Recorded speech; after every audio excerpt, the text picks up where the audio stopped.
Well, there's quite a bit going on at Don Schumacher Racing, especially with Matt Hagan and Ron Capps. John Kernan, get us up to speed. Well, we're with Ace McCullough, who is no longer Ron Capps' crew chief. John Medlin has taken over that, but for lack of a better term, working as an advisor. Saw you and John talking and looking at some notes. How is this new arrangement working out for you? Well, I mean, it's obvious a little bit awkward, but I mean, my position right now is to help John. I mean, I want the car to win, so I'm doing everything I can do to help John, and we'll see where it goes from here. I think, Ace.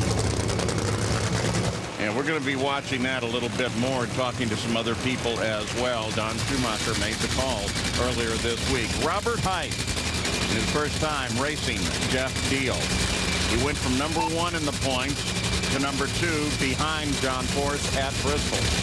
You see that round record, 20-9 for Robert Hight. That comes from that stretch where he won 4 straight finals, where Matt Hagan finally stopped him at Chicago. Jimmy Prock have new batches of clutch discs that they are trying to learn how they react, because every time you go out and take a different batch of clutch discs, the coefficient of friction or how they grab varies, and you have to make adjustments according to that. Jeff Diehl, though, he came out and made a nice run to qualify that car well into the field.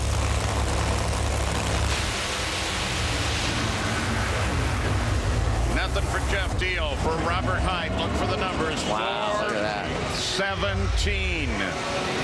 Low of the round there for Robert Hight.